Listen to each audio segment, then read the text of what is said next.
Welcome to the Vision Profiles podcast. Join us, dedicated Apple Vision Pro users, as we dive into everything from hardware and software to apps and the latest updates in the world of Apple Vision Pro. I'm Marty, a faculty member at a Midwest university, podcaster, and an Apple product fan. And I'm Eric Bolden. I work in IT, but my interest is in finding interesting ways to share content. Currently, photography of plants and birds and panoramic sequences, and soon a whole lot more. I'm Daniel Burkholder, a software engineer and technologist, currently immersed in generative AI and AR/VR technologies. And I'm Dave Ginsburg. I'm the host of the podcast In Touch by iOS, and I'm an Apple enthusiast as well, and relatively new Vision Pro user. Well, we have something to be excited about, and I can't believe I'm this excited about something that doesn't require me to buy anything at this point. Oh.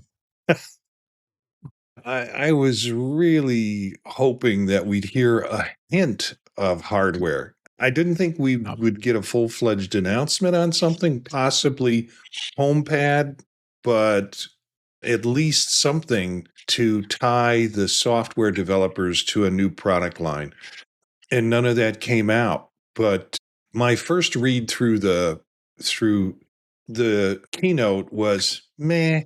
And I had to spend more time with it, which I did because I was proctoring an exam all afternoon and early part of the evening. So I spent time watching the keynote again and adding some links in for us to talk about tonight, and got more and more excited about the possibilities of what it can do.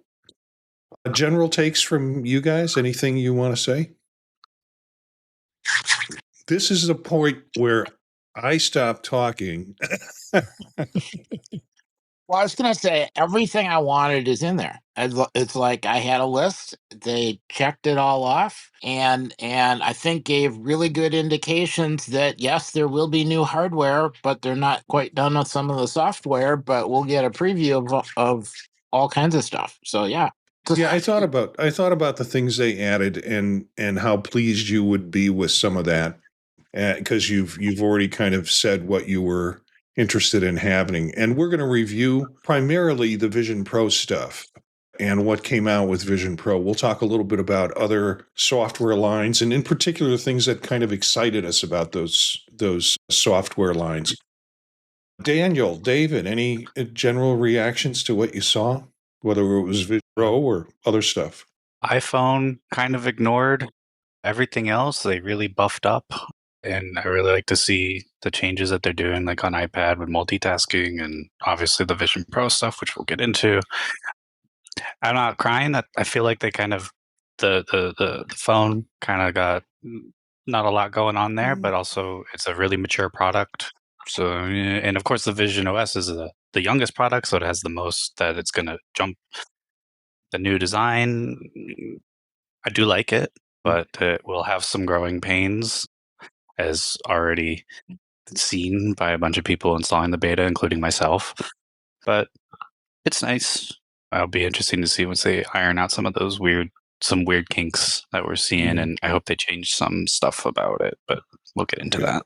Dave, anything? Yeah, I would. On the iOS side of things, I actually like the liquid glass that they have on here. That the menus are translucent, which I like. They did do a pretty major update to the Vision Pro app on the iPhone, including being able to unlock it right from the iPhone, which is kind of fun to be able to do that.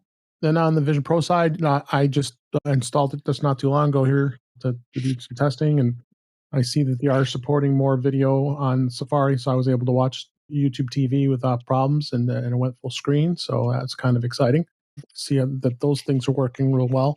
The widgets are pretty cool. I think that was a cool thing to see with that as well. And then, of course, some of the enhancements with AI at Apple Intelligence and the image playground power stuff, and the Photos app was another thing with some pretty big improvements, including bringing it back so you can actually now find things a lot easier than you were able to in previous versions. So, but yeah, there's just so much that it's just to absorb with everything that was talked about. So, yeah, AI was supposed to be like Voldemort, the name that we shouldn't say, and they just took that on head on. First thing, let's talk about Apple Intelligence and what it can do.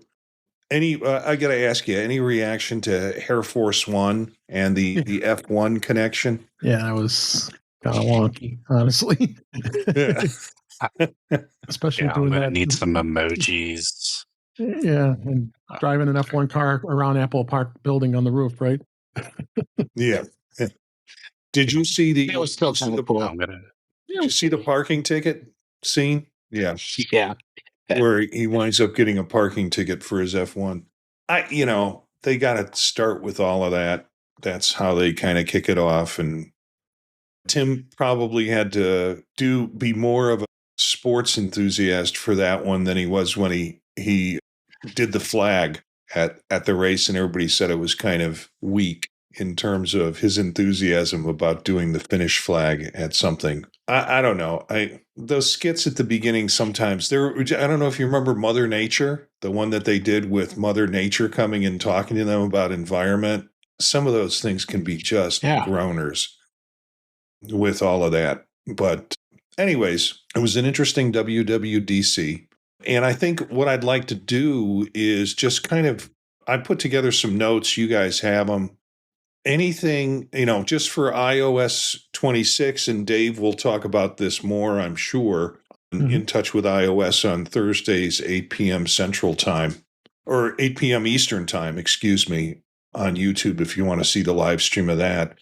The glass design, it seemed like there was a lot of potential variation for the glass design, the liquid glass. I haven't found it yet, but frankly, I've just put these things on my devices. I put the developer betas on my devices this afternoon. I haven't had time to play with it to look at variants in that, but it looks interesting. Apple Intelligence, again, they talked about it. And I think they weaved in all of the good things that it can do, or it's how it's being used. Visual intelligence with tap to search from screenshots that are taken, revamped messages, things like group polls, conversation backgrounds, chats in cache in chats, and also spam filters. Man, I would love spam filters on my messages. I always get these messages from people saying, "You want to go shopping tomorrow?" And I generally delete them. But today I said, I can't. But I did respond to one today. I said, I can't. But while you're out, could you pick me up some Apple gift cards?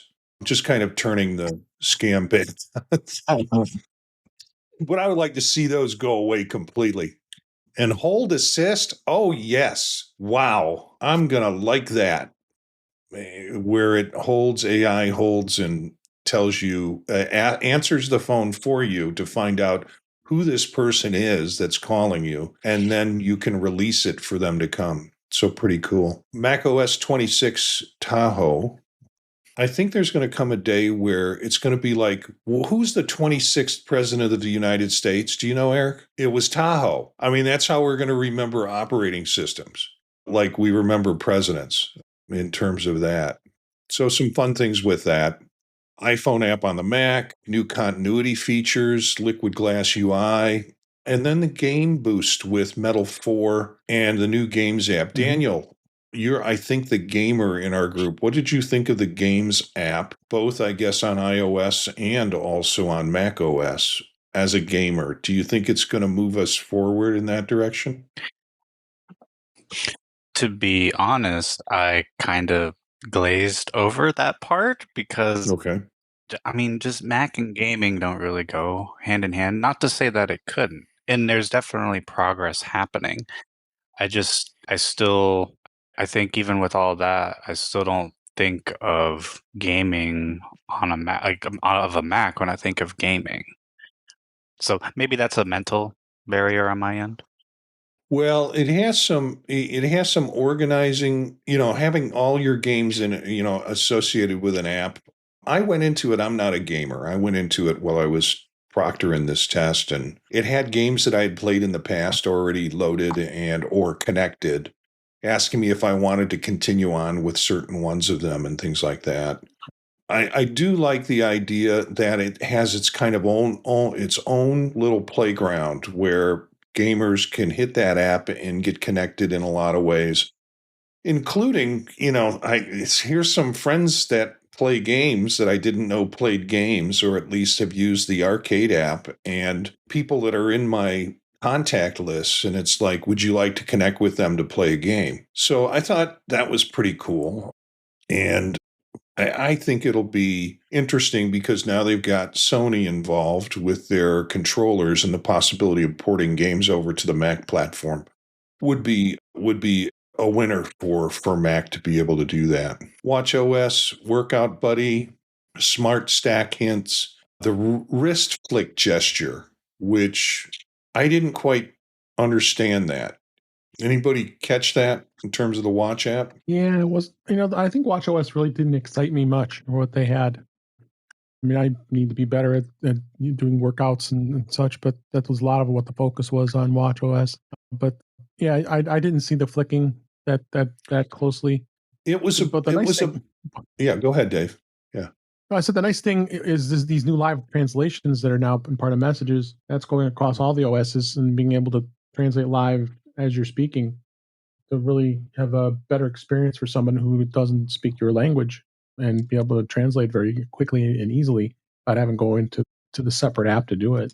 That really impressed me across all the OSs, and especially iOS and iPadOS and watchOS. Yeah, is that going to work with AirPods, you think? Will we have a bug in the ear? Might be able to. They didn't say anything. And again, this is so fresh right now. We're only a number of hours ago. So there's so much things that all of the sites are finding, and I'm digging through it as well. So we'll definitely cover it on In Touch with iOS. But yeah, there's a lot of great things that they've added to this that it's going to get discovered that they didn't talk about during the keynote. And I'm sure during the State of the Union, the platform State of the Union, I'm sure that they had earlier, probably some stuff was announced there too. Yeah, I have to go back and watch those, or at least watch the State of the Union address. That can be tough to sit through if you're not a developer. Yeah, well, tvOS, and I was really disappointed. There was not much that they said during tvOS other than, hey, we've got this new interface. We're using the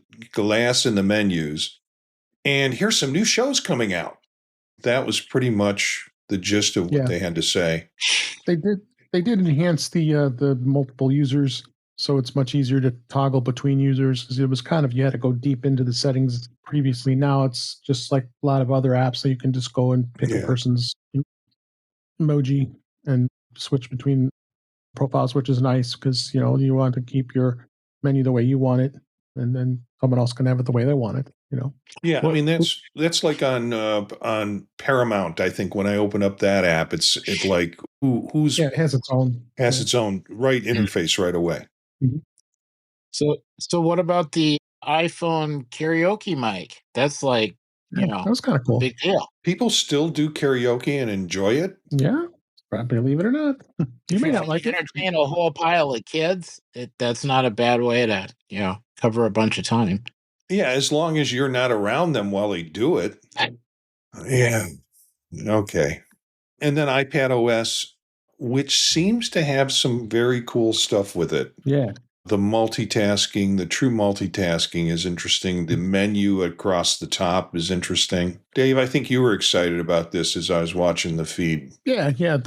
The menuing was really cool. I just installed it on my beta iPad. I was just pulling it up right now to look. I haven't even had a chance to look at it, but it's really cool. The one thing I like is the fact they now have preview. The preview app is available on iPad, so being able to actually look at things like we do on the Mac. And so you're seeing a lot of Mac-like things that are on this now. Customizing folders, the Files app is just a complete change from what it was before. Very Mac-like as well.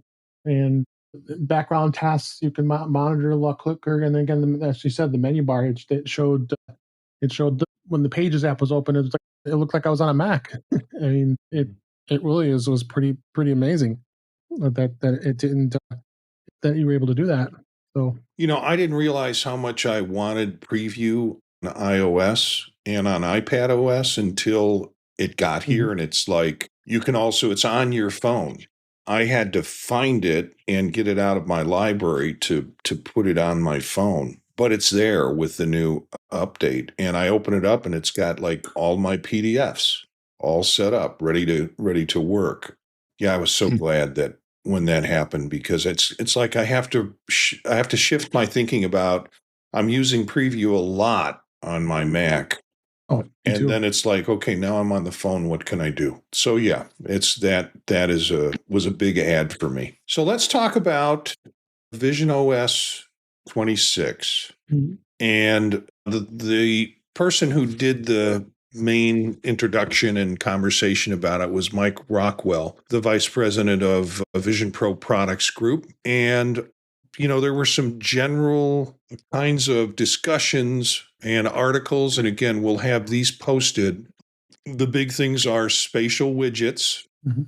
new personas, and spatial scenes where AI users can look around, where powered by AR, where users can lean in and look around, which upgrades the current experience. So it's taking 2D pictures and adding some spatial capabilities to it.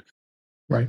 For those who are really into video, you have the 180 degree to 360 degree wide field of view from Insta360, GoPro, and Canon.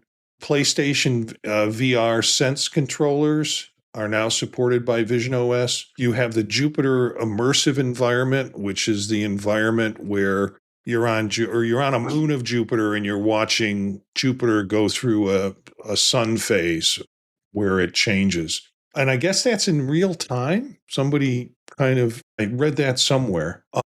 The Logitech Muse, which I am excited about. We'll talk Me too. about some of these in more specifics. Folders are available in home view. I didn't see that or hear that during the presentation, and I was going through trying to get notes together for this, and I was just so excited because and the first thing I did when I got it, the developer beta on it tonight, was to start moving things into productivity folders, into meditation folders, into spatial experience folders for some of the things that are just that, or storytelling. It's going to take some time, like it does with the iPhone. Moving things around from page to page is not easy.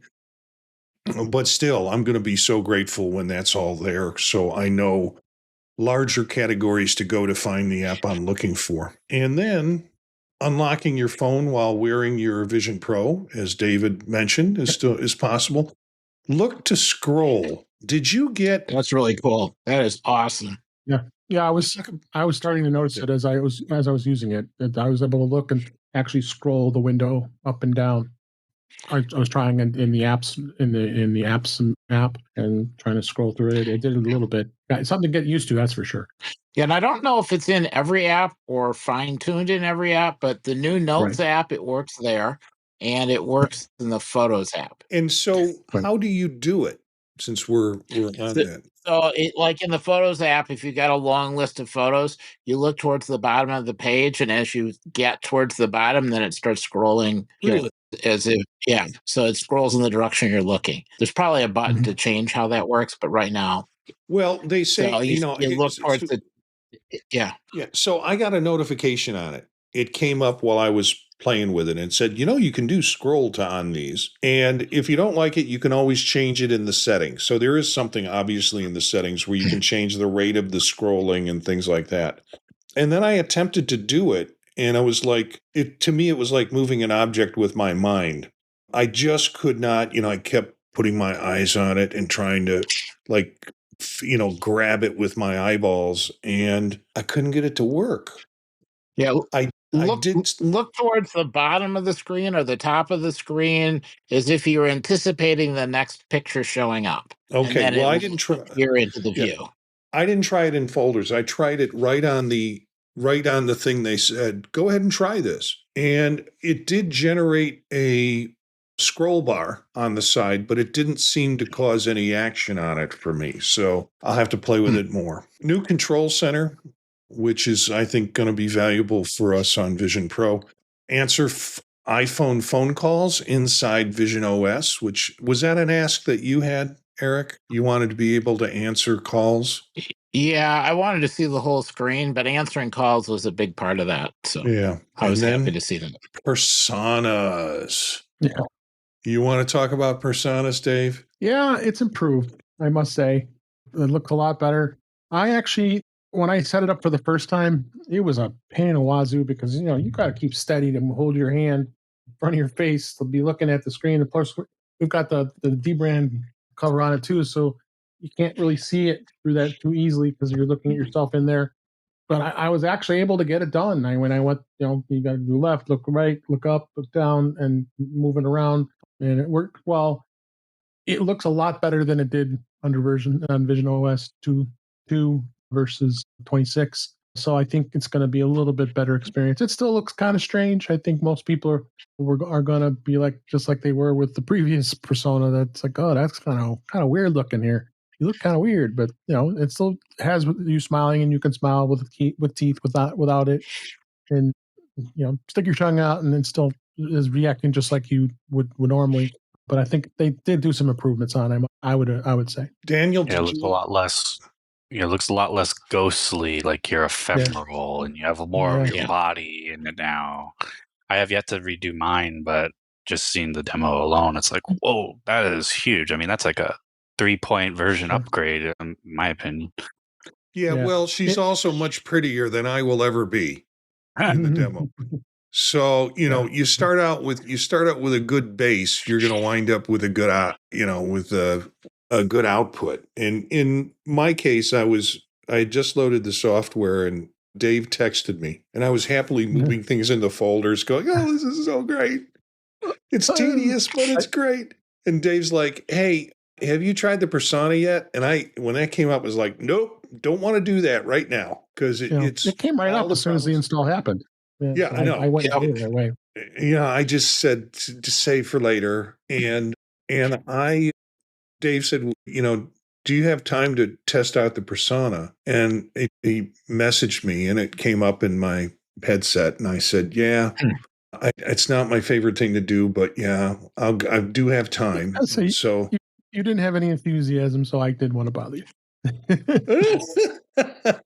But I did it. I went ahead and did it, and the problem is, you set it up anyway.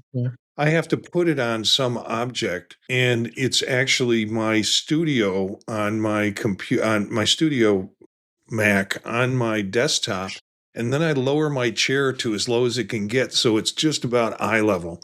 And then I did take the D brand off because the first time I was having all sorts of trouble with it, and I thought, well, maybe it's the D brand. I took it off. I don't know if that mattered or not in the long run. Eric's saying I was able to do it. It wasn't for me. Yeah.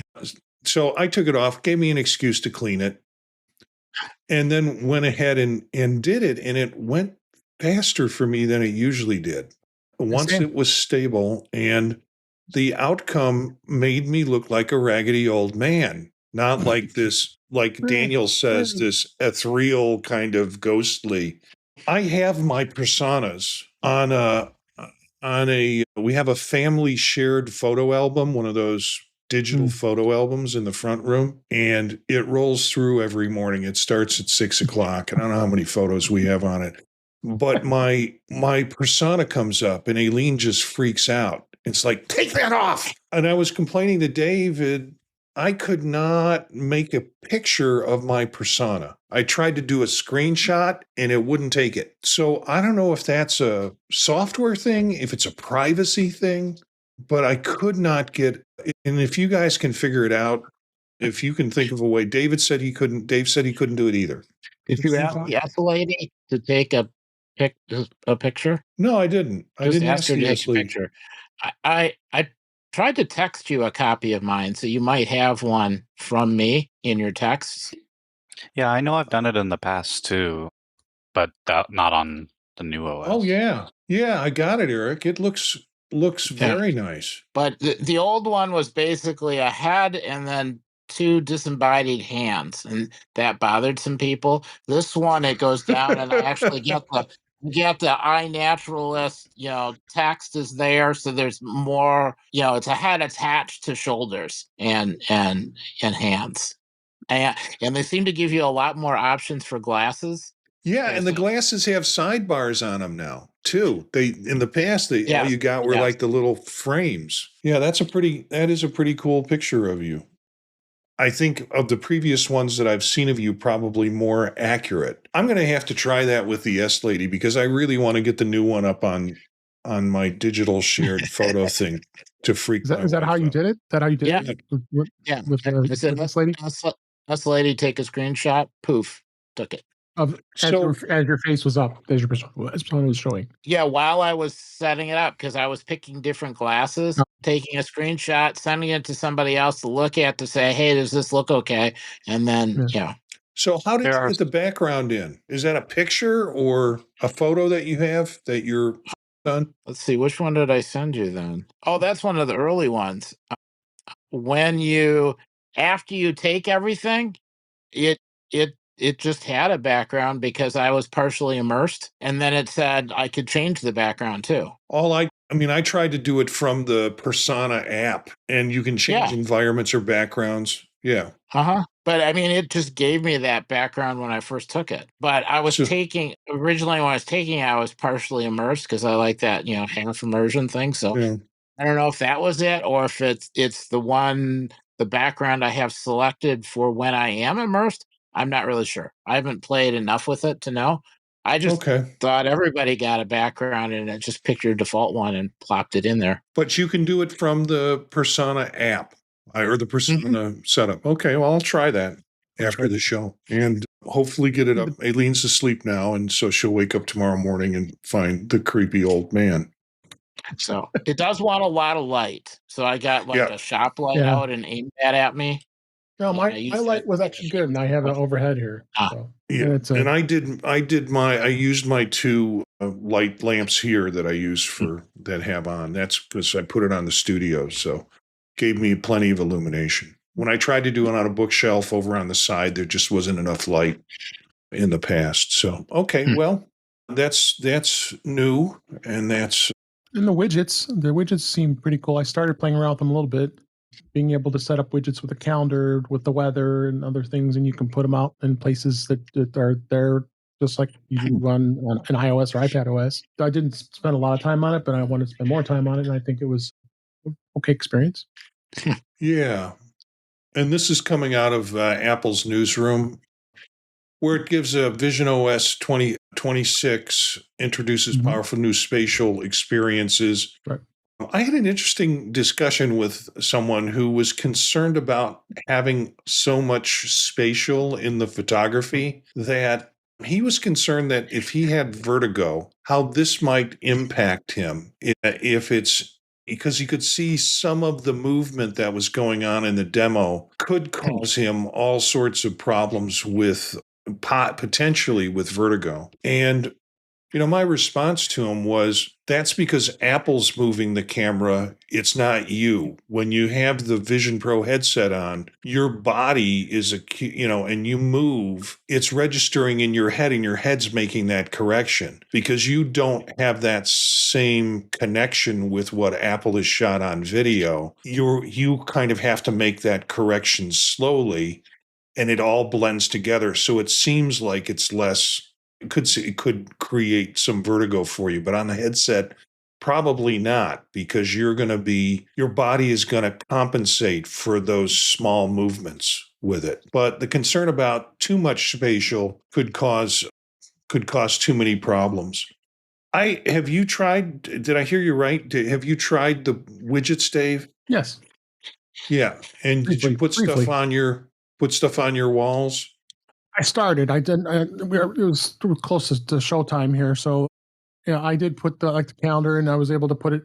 It kind of puts it in a place where you have to. I had to get used to where you can move it. So it seems like something that could be useful.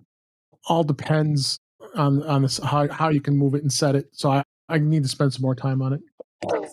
Yeah, in general, on computers, I'm not a fan of widgets, but the idea of these spatial widgets, I'm actually pretty excited about. Because in general computing, it's like, oh, look at all these widgets you can do, and then immediately cover it up with a Chrome window. But in the real world, I have like a nice clock or some photos. I can't get photos to show anything that's not a stock image or some random photo. okay, but hey, it's the first beta, fine. And not only being that the new anchoring is so nice that it will actually stay there globally, and that actually also applies to Windows too. Like, so it's really cool. I have like Windows just anchored on the wall now. Like that's really neat, and it won't auto port to you if you wanted to hold down and bring all the windows together. So really happy to see that improvement. That global anchoring enables all that too. So now people will be able to have, like a friend of mine, he has a use case where he's like, I want to be able to have like a setup at this desk with these windows, and then a setup at this other desk with these windows in a different way. And now he can actually like lock them all and make these virtual work environments. And does that retain itself after you shut the device off? So if I come in tomorrow, I'll still have those workrooms set up. Yep. I came into my office when I came back in, and I was like, they just kind of popped back in, and once it figured out what room I was in, and it was there. Did it shift like ever so itty bitty baby slightly? Sure. But like, that'll just get better over time because, the scan is, it's constantly being remapped. But yeah, by and large, it maintained its position. What is the error of measurement in itty bitty ever so slightly? I don't know, like plus minus an inch. Just curious, because I never heard that length designation. Itty bitty ever so slightly.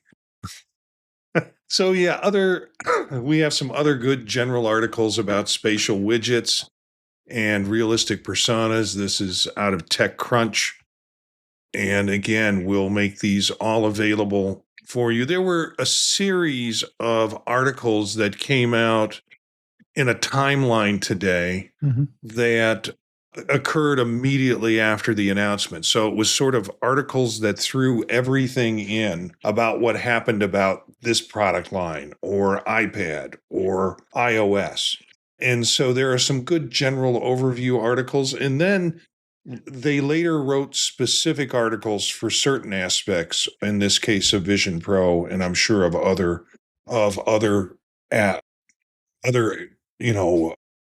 platforms too. So yeah, a Mac Observer, another article. Apple officially announces VisionOS 26 with eye scrolling, spatial widgets, expanded shared spatial experiences, and more. Dave, I think I interrupted you. No, that's okay. Yeah, I want to just touch a little bit on enterprise because they did mention some enterprise enhancements, which is something I'm interested in with working in the enterprise. The big thing was with the team device sharing. So now an employee can actually securely transfer eye-hand calibrations, vision prescriptions, and accessibility settings between Vision Pro and iPhone. So now you can deal for shared device environments. So you're going to start seeing this now that they've got this enhancement. You might start seeing some enterprise companies looking into potentially doing Vision Pros, in the enterprise at some point, because it's definitely going to be something that they can really get in on with the devices. The other thing that there's a number of things. What? I'm sorry. Oh, I interrupted you. Sorry. I was going to say, paired with improvements to SharePlay too, I think you will start to see in some engineering offices, there'll probably be like a slate of them that you go and check out, hop in, you go look at the model on the car or whatever, and then it's lean into enterprise, please, because that usually is a good indicator of the product being, how to say, I don't know, viable in the real world, I guess, not just for watching content or gaming, but like getting some actual real work done that you couldn't do before. Yeah, I was pleased to see what they had to say about enterprise. And I thought of you, Dave, immediately, and also Daniel, because I know he works kind of in that field and working with teams. So explain the difference between the two for me, because Dave, you talked about you'd have one device with multiple profiles on it, and that would be the device that you would then share around with a team or something like that. And then the other thing that I saw was multiple devices. They have that picture of the two people standing in front of a blown out engine or something like that, both looking at it with headsets on. So how do those two different things work from what you can tell? From what I can tell, it just seems like the enhancements they did with these this device. It's called device pooling, actually. That having to be able to share devices that easily between all employees. That they're, like you said, they showed that vehicle that was the blown out. What was it? It was a blown out rim or whatever it was when it Yeah, it's came like out. a So they wheel can hub a assembly. wheel hub. That was it. Yeah. So that is one of the big things. The other thing too is the camera and sensor control would kind of probably fall along that, I would think, extending main camera access, and then apps can access a live external camera feeds, even selecting specific cameras like left, right, or both, and then coming onto regions with interest with stabilization, because they did mention like even Insta360, some of the cameras there that the Vision Pro could connect to that camera and be able to help enhance, looking and viewing things like that. Eric, any ideas about this? No. The idea though that you might be able to have settings stored on an iPhone to restore, that's got really nice possibilities over being able to have a second setup that's there for a while that you can, keep reactivating for a guest user. I'd love to be able to have something where, if you have an iPhone and you've used a Vision Pro, you just have your settings. Yeah. Yeah, and going back, I mean, I've got it on my 16E already. I don't know if you could put it on yours yet, Marty, but that even the liquid glass, so it's got the toggle between the what's going on this week to the Vision Pro, and then it brings you back to the menu. So that's kind of cool the way they did that, because the way before with the old version you had to swipe around to get to it. Yeah, but for the ability of being able to unlock your iPhone from the Vision Pro, I think that's big. Pretty cool. It's big, because that was always the problem when you'd go like this and you can't even see it, and then you're trying to fumble around, try to put your passcode in, and it isn't very easy. But this is great to see with the Vision Pro and the iPhone, and enhancing it to be able to do things more, just like the apps. I still wish the App Store had a little more improvements. I started going through the App Store a little bit. They did some improvements in that area, but I think it's still, I would like to see it very similar to like we deal with on the iPhone or the iPad, being able to the App Store, be able to get to these apps very easily. Because right now you can't, because it shows what's new here and what's new here, and then not just, you have to go through some hoops to get to like what you purchased, and then you can look through all yours that you've already purchased. But you want to be able to look. I mean, I like the way that the App Store works on iOS and iPadOS, because you can flip through all those apps and be able to get to them and look and see and be able to decide, do I want that? Do I not want that? And instead of going through these, I understand what they're trying to do. They want it to be more visually pleasing on the Vision Pro, but I still would like to be able to have the option to be able to look at like a list of apps, That makes sense. Daniel, any thoughts? I was just, well, yes, lots of thoughts. Some useful. I was thinking about the whole co-located AR experience, as they call it, and I was just trying to think, playing that out a little further, and even in the little example of looking at the exploded wheel hub assembly and all that. I'm thinking about that. I'm thinking about the Insta360, 180, and 360-degree video support.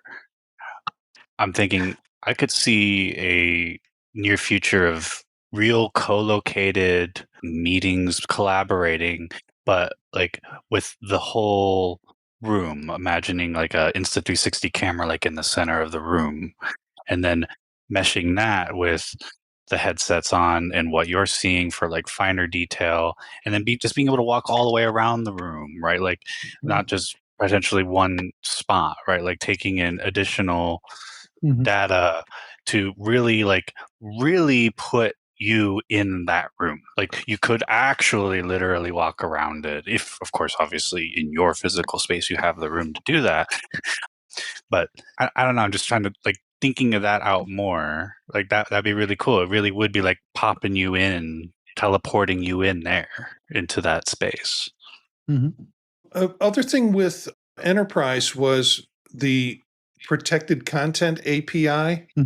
for your eyes only, is what they referred to it as security that says you can lock down certain content. That important in enterprise situations? It's hugely important. I work with the protected content all the time, and we use this god awful app that does it right now for PDF files to protect it. Something like this could easily enhance it. And somebody going out and looking at proprietary data and looking at forms and such that are protected, being able to do that. There's a lot of hoops we have to go through with that kind of content working on an iPad because you don't have that confidence of encryption of those documents and not having the ability to be able to forward them to other people because you can't forward these PDFs to anybody else and it's locked down. So having this security is huge. I mean, every enterprise wants to have that secured feeling of being able to secure the data to what they use and what they need to keep secure. And having this as far as Vision Pro goes and the VisionOS is huge. Cool. I thought it would be meaningful, particularly thinking of even if it's HIPAA related data from a medical standpoint, healthcare, all of that. And imagine, we've seen people doing surgery assisted with Vision Pro headsets on, and now they have the potential to lock down any related healthcare information that shouldn't get in the hands of other people. But the information would be helpful for them when they're doing whatever procedures they're doing. So let's switch gears a little bit and let's talk about Logitech's Muse VR stylus. I started to salivate when they showed this. I didn't actually know what I was going to use it for, but it was like, ooh, I gotta get me one of them. Kind of got anxious because I wanted to continue to watch the keynote and also wanted to start to find out where I could buy one. And I had to wait till the end of the keynote to look and see if I could find it. And it's not out yet, but it's very cool. And I read some that there are styluses. Daniel, you might know about this. There are styluses for Meta and for other headsets that are accompanying those kinds of headsets. Do you know anything about that? Logitech does have, or rather did have, it may be the same one. They did have a spatial stylus. I remember it being talked about maybe even last year because somehow I have the idea. I remember last WWDC thinking, oh, wouldn't Apple Pencil support in the Vision Pro be interesting? Again, same kind of with you. I don't know what I'm going to do with it yet, but I also want this Logitech Muse as well. But yeah, I do remember there was something. Maybe it was for. I know Logitech made it. Yeah, it was like an MX or something, because when I started searching for it, it was like MX stylus was the kind of stuff that I was finding, but nothing that was Apple related. Yeah, that sounds right. And it's probably the same, really, if I had to guess. But yeah, I would really like one too. I don't know what I'd use it for. I was just trying to think of what I could use it for. And actually, I've been talking about building a deck in the back for a long time. I don't know, that would be kind of fun to go and in spatial draw out the blueprint, you know what I mean? And then kind of sketch in the real world my deck and really visualize it. I don't know, something like that could be fun and cool. Actually, even a lot of people, 3D scanners are far more common now, and I see a lot of people making their own car body flares and styling to that too. Being able to draw and sketch on that in real space would be interesting. I don't know if this tool is that sophisticated enough for how you'd want to do that, but still just the idea of it is ooh, give me. I want to play with one when one comes out for sure. Yeah. And I guess the way we'll find out about it is probably it'll show up in the Apple Store, or somebody on Reddit will let it know. David? Well, I can let you know right now because I just searched for it, and this is the press release from Logitech directly. I just put it in our guest chat here in the show, and it says it's going to be available later this year. They don't have specifics as when, so we're going to have to wait a bit. It seems like it gives a lot more detail about the device because they obviously didn't really talk much about it during the keynote. So other than mentioning it, so definitely something you'd like to. I think this is good information to check out. Yeah, actually, I just opened the site up and I'll put the link in. Thank you, Dave, for sharing that. Yeah, of course. But I noticed that it's investor relations is the top. Yeah, so this is about a press release for investors to say, "Hey, this is the cool stuff we've got coming." It's kind of interesting to find. And when you would go to Google search it, it would say, "Do you mean Logitech mouse, not Muse?" And I said, "No, I want Muse." Yeah. Right. So I just put Logitech Muse and yes, use that for Vision Pro, and voila. Nice. Okay. Eric, do you have thoughts about it? No, but when it ships in probably September-ish, I could see ordering one. Yeah. What are you willing to pay for it? That's the just to find out. I'd say $100 at least, maybe 150.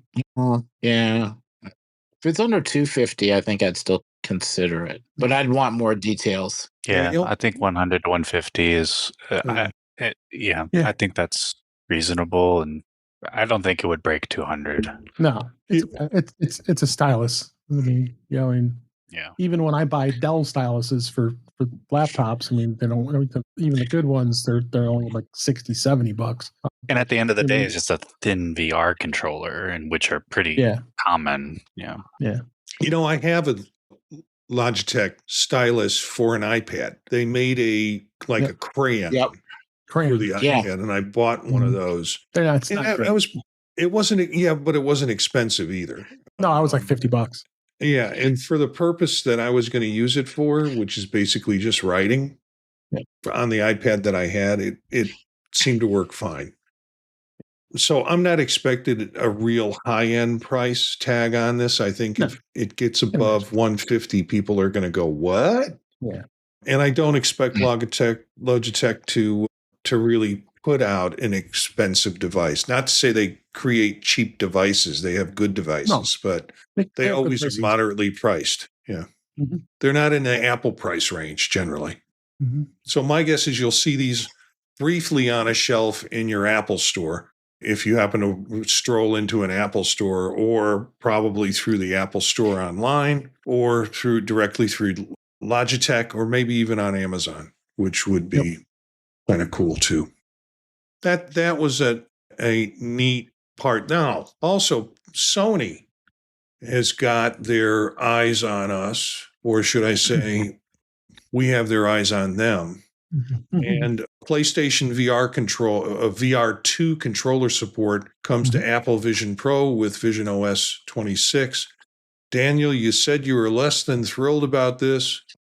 But this article kind of says it's going to maybe bring in big name VR games to Apple Vision Pro that currently the MetaQuest 3 and PlayStation VR 2 have some of those. So, and there's another article in here somewhere where this is another article by Engadget where they list off some of the games. No, it's not in this article, but I read something where it was some of the games that they had talked about potentially porting over or being able to port over. Is it worth the money to do that for Vision?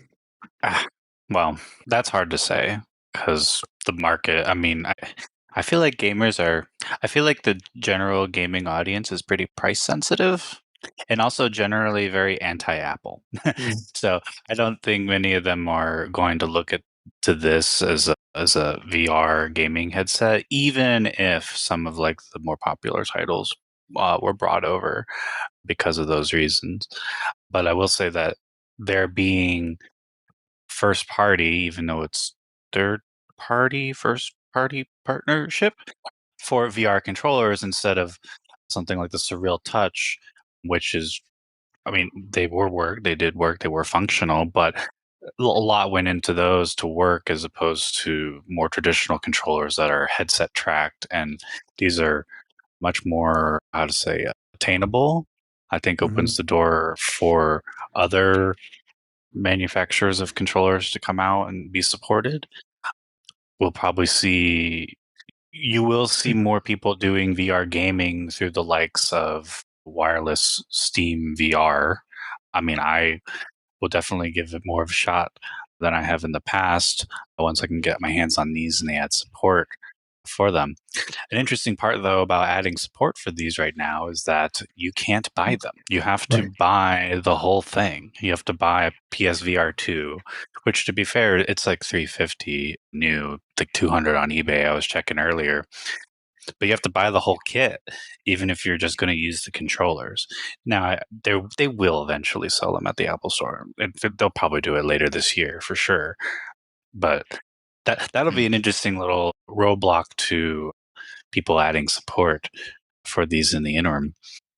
But there was some other interesting things I thought about these controllers that I didn't know. That have like finger detection as well and haptic feedback. So we could start to see some experiences that do involve the controllers that would give like, and I don't want to say just like force feedback, but there's been, how to say, you can play with the haptics to simulate different textures and feelings and what you're picking up, or the gun trigger that you're pulling in the game, and you could so there's a lot you could do with that, and it'd be really interesting to see.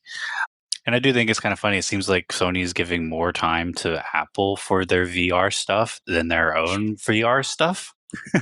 But yeah, so I'm tempted to get a pair of these just to have them on hand, ready to go, but not really much I can do with them yet. So yeah, and plus, well, you'd have to still buy the whole device just to get a pair of those.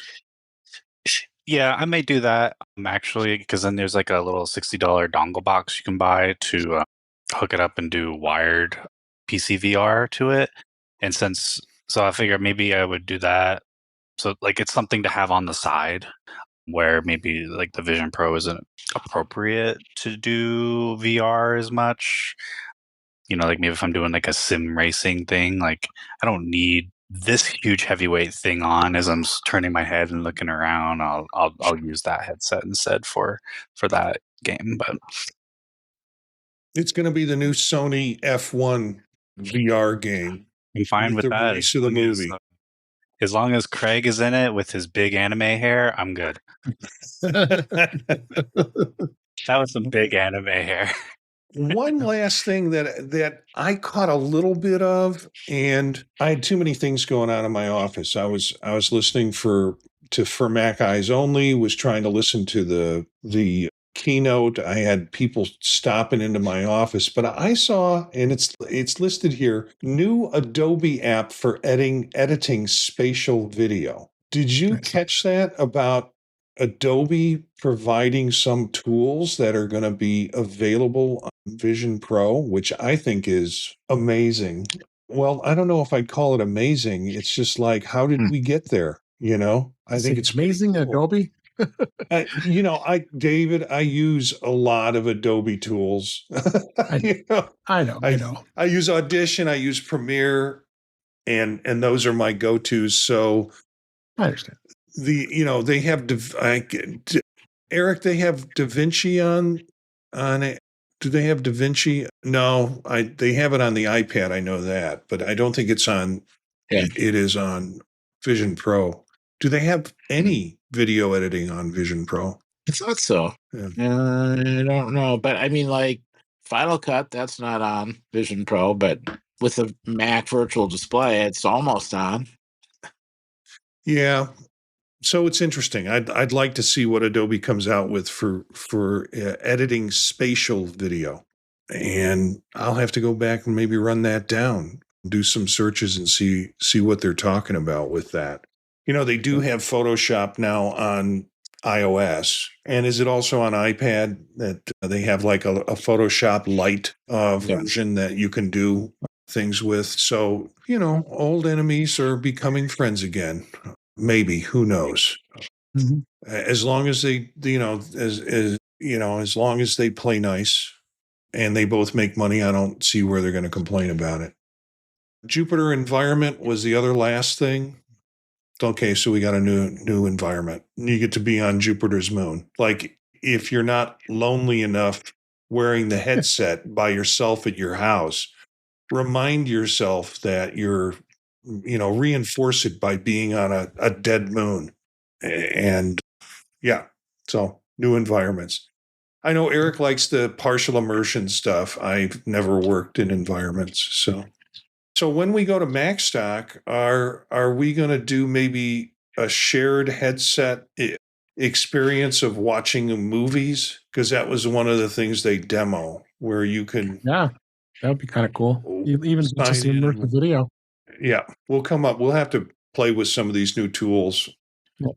and get to share them when we're at Macstock.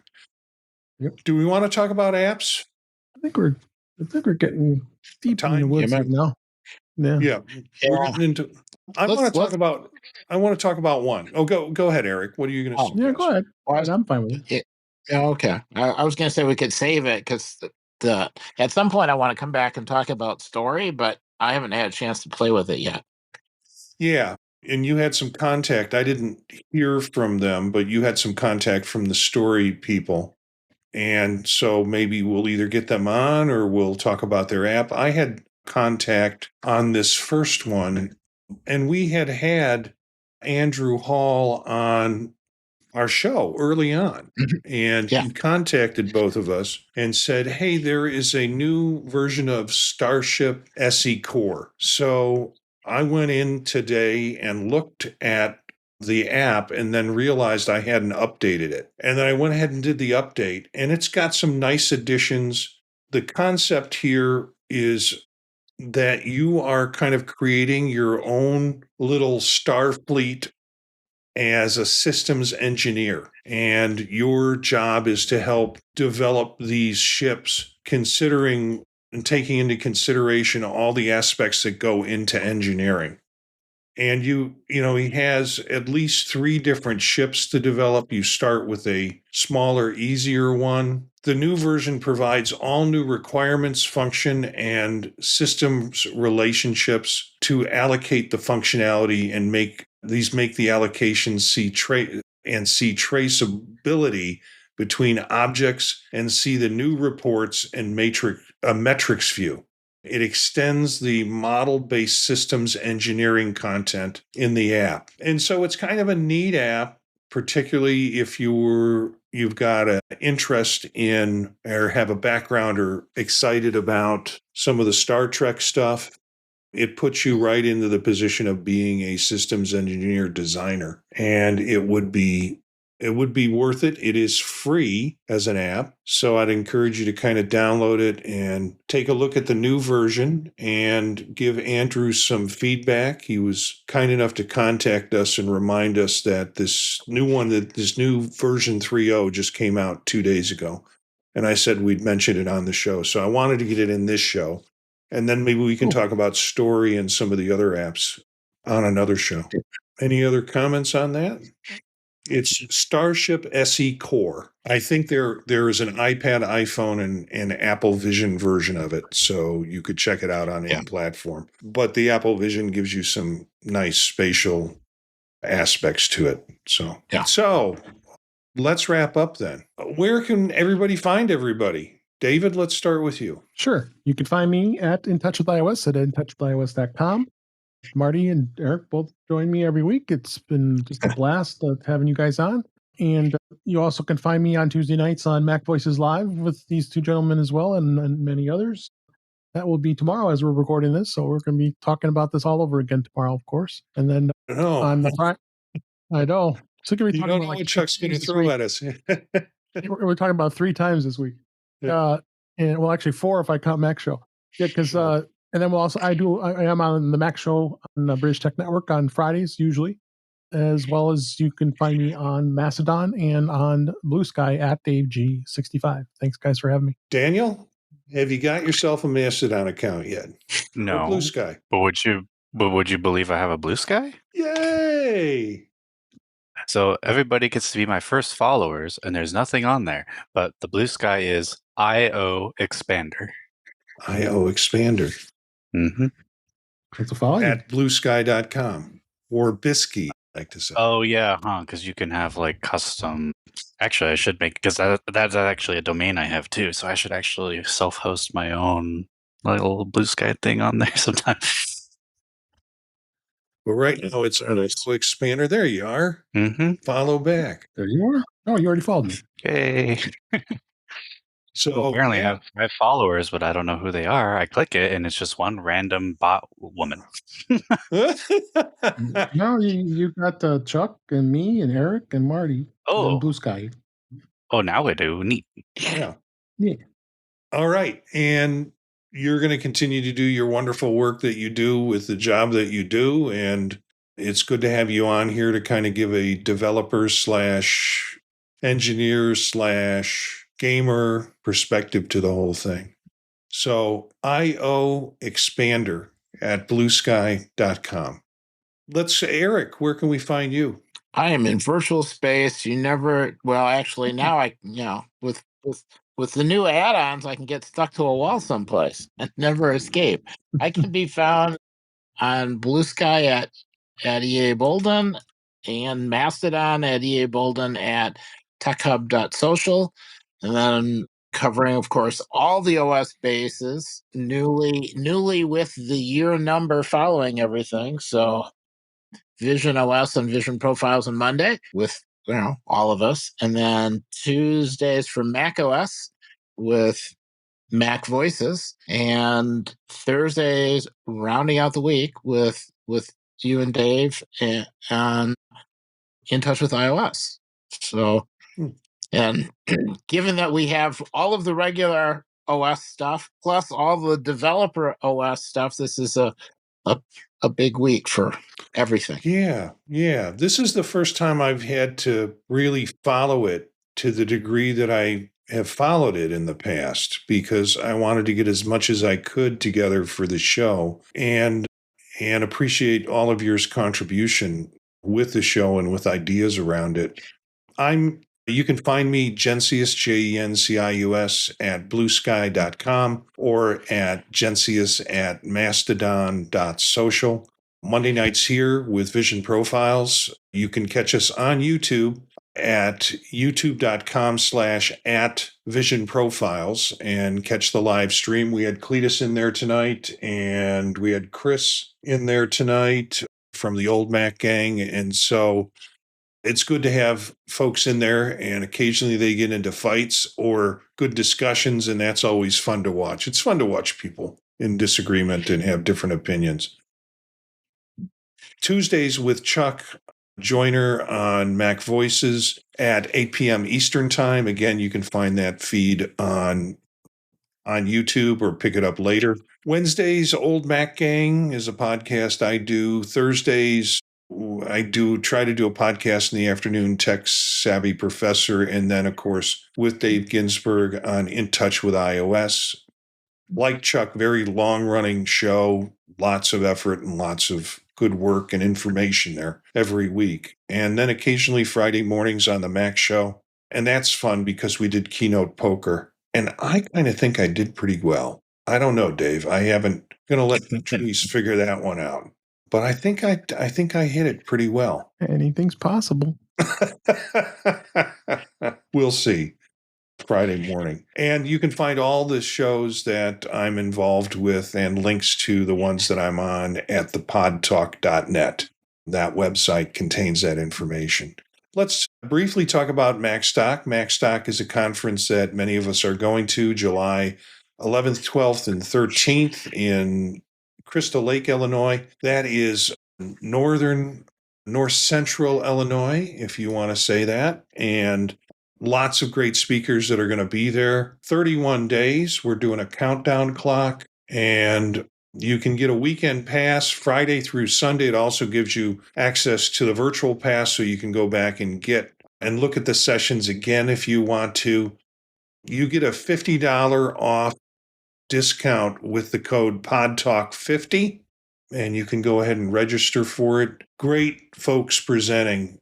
Katie Fox and Doc Rock from Ecamm will be there. Brian Flanagan Authors, Jeff Gamet, Dave Ginsburg, of course, will be there. I'll be there with my son, and Mike Schmitz, Allison Sheridan, Brittany Smith, Brett Terpstra are all on the docket to present, along with Kelly Gumont and two new presenters, Mike Burke and Chris Cook.